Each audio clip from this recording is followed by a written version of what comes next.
America president Donald Trump బతికినంతకాలం America president పదవిలో కొనసాగాలని కలలు కంటున్నట్లుంది.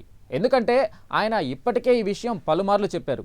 గత ఏడాది జరిగిన ఎన్నికల ప్రచార సభల్లో కూడా తన మద్దతుదారులతో ఈసారి తాను ప్రెసిడెంట్ అయితే ఇక తిరుగు ఉండదు, జీవితాంతం తానే ప్రెసిడెంట్, తనను పదవి నుంచి దించేవారు ఉండరు అన్న చందాన మాట్లాడారు. ఇక తాజాగా ఇదే విషయం ప్రస్తావనకు వచ్చింది. ఇక 3 ఏళ్ల తర్వాత మళ్ళీ ప్రెసిడెంట్ ఎన్నికలు ఉంటాయి. మరి నేరుగా ఆయన ప్రెసిడెంట్గా పోటీ చేయడానికి అమెరికా చట్టం ఒప్పుకోదు. మరి ఆయన ముందు ఉన్న ఆప్షన్స్ ఏంటి? వివరాలు ప్రత్యేక కథనంలో చూద్దాం.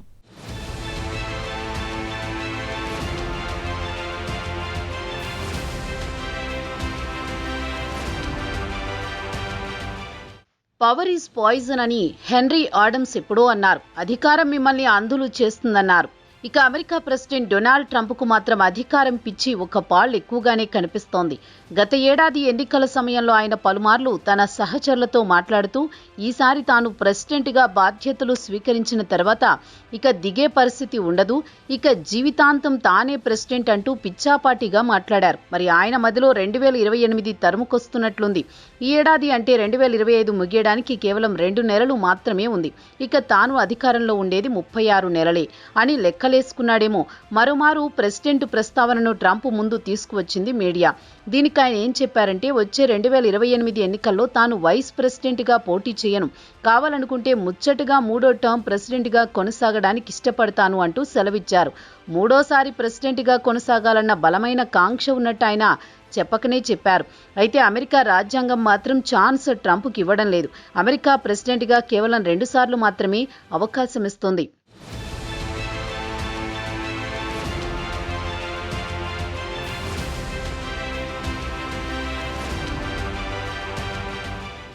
అయితే దీనికి ఒక షార్ట్ కట్ కూడా ఉంది. వైస్ ప్రెసిడెంట్గా పోటీ చేసి ఎన్నికై ప్రెసిడెంట్గా ఉన్న వ్యక్తితో రాజీనామా చేయించి వైస్ ప్రెసిడెంట్ నుంచి ప్రెసిడెంట్గా బాధ్యతలు స్వీకరించవచ్చు.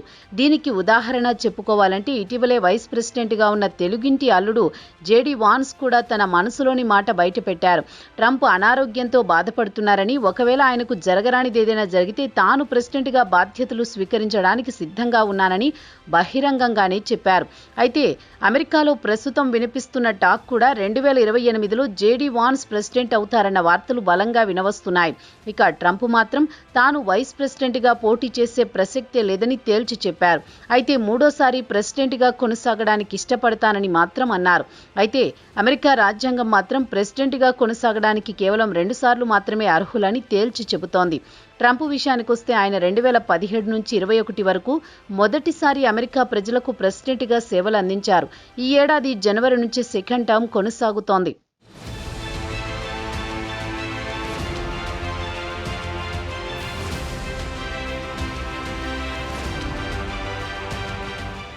అయితే ట్రంప్ మాత్రం తరచూ అవకాశం చిక్కినప్పుడల్లా ప్రెసిడెంట్ ప్రస్తావన తీసుకువస్తూ ఉంటారు. సోమవారం మరోమారు ఈ అంశం మళ్లీ తెరపైకి వచ్చింది. రాజ్యాంగం స్పష్టంగా చెబుతున్నా తన మద్దతుదారులతో పలుమార్లు 2028 తర్వాత కూడా మనమే ప్రెసిడెంట్ అంటూ ఉత్సాహపరుస్తూ ఉంటాడు. అయితే ఆయన మద్దతుదారులు మాత్రం ఆయన ఇస్తున్న సిగ్నల్స్ను సీరియస్గా తీసుకుంటున్నారు. చట్ట ప్రకారం కానీ లేదా రాజకీయ కోణంలో ఏమైనా అవకాశాలున్నాయా, ఏమైనా లొసుగులుంటే వాటిని వినియోగించుకోవాలనుకుంటున్నారు. అయితే ఆయన సహచరులు కొందరు వినూత్నమైన కొత్త ఐడియాతో ముందుకొచ్చారు.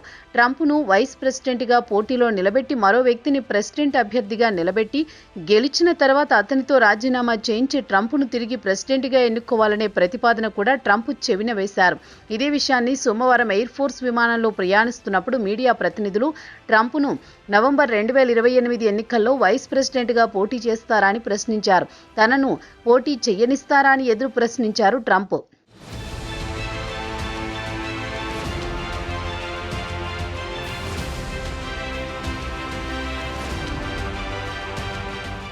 అటు తర్వాత కాస్త తేలుకొని తాను ఆ రూట్లో పోదలుచుకోలేదన్నాడు. తాను వీపీ పదవిని పోటీ చేయను, ఐడియా మాత్రం అదిరింది, కానీ తాను మాత్రం అలా చెయ్యను, ప్రజలు కూడా దీన్ని మెచ్చుకోరు, అయినా తాను మాత్రం వైస్ ప్రెసిడెంట్గా పోటీ చేయనని తేల్చి చెప్పారు. అయితే అమెరికా మేధావులు మాత్రం వైస్ ప్రెసిడెంట్గా పోటీ చేయడానికి ట్రంప్ అర్హుడు కాదని చెబుతున్నారు.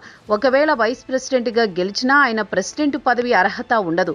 అమెరికా రాజ్యాంగం 12వ సవరణ ప్రకారం ప్రెసిడెంట్గా అర్హత లేని వ్యక్తే వైస్ ప్రెసిడెంట్గా కూడా అనర్హులే ట్రంప్లే అని చెబుతోందని గుర్తు చేస్తున్నారు. ఇక అమెరికాకు చెందిన మేధావులు మాత్రం ట్రంప్ ప్రెసిడెంట్ పదవికి అనర్హుడు, అతన్ని పోటీ చేయకుండా నిషేధించాలని డిమాండ్ చేస్తున్నారు. అయితే ట్రంప్ మీడియాను మూడోసారి ప్రెసిడెంట్గా కొనసాగుతారు అని ప్రశ్నిస్తే తనకిష్టమే, పార్టీలో కూడా తనకంతా అనుకూలంగానే ఉన్నారని చెప్పుకొచ్చారు. అలాగే అప్రూవల్ రేటింగ్ కూడా బాగానే ఉందన్నారు. అయితే మూడోసారి అధికారం వస్తుందంటే నిరాకరించరు కదా అని ప్రశ్నిస్తే ఖచ్చితంగా నిరాకరించను, ఇక కొనసాగాలా వద్దో మీరే చెప్పాలి అంటూ మీడియా ప్రతినిధులను నవ్వుతూ ఎదురు ప్రశ్నించారు.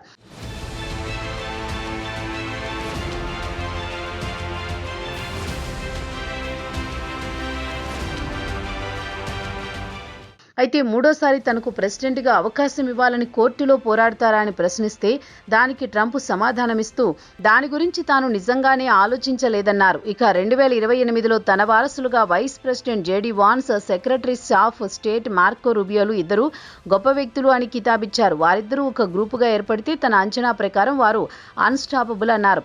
కాగా ట్రంప్ మలేషియా నుంచి జపాన్కు ఎయిర్ ఫోర్స్ 1 విమానంలో వెళ్తున్నప్పుడు ఈ ప్రస్తావన వచ్చింది.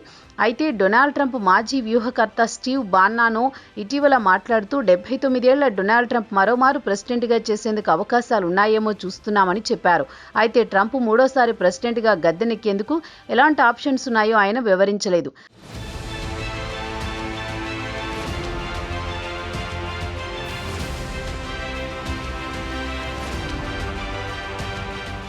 అమెరికా రాజ్యాంగం మాత్రం 2 సార్లు ప్రెసిడెంట్గా చేస్తే మూడోసారి ప్రెసిడెంట్గా పోటీ చేయడానికి అనుమతించడం లేదు.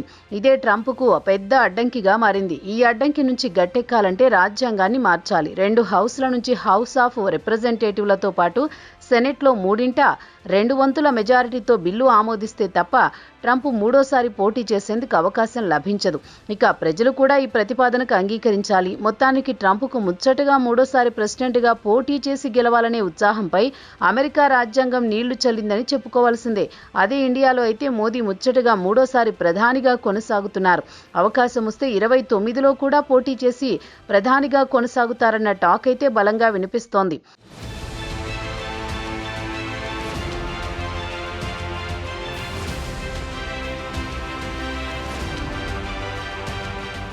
ఇక అమెరికా ప్రెసిడెంట్ టూర్ విషయానికొస్తే డొనాల్డ్ ట్రంప్ 5 రోజుల ఆసియా టూర్లో బిజీగా గడుపుతున్నారు. గత వారాంతంలో ఆయన association of south east Asian nations Asian సమ్మిట్లో పాల్గొనడానికి కౌలాలంపూర్ వచ్చారు. అటు తర్వాత ఆయన టోక్యో వెళ్లారు. అక్కడి నుంచి దక్షిణ కొరియాకు వెళ్లి ఆసియా పసిఫిక్ ఎకనామిక్ కోఆపరేషన్ ఫోరంలో పాల్గొంటారు.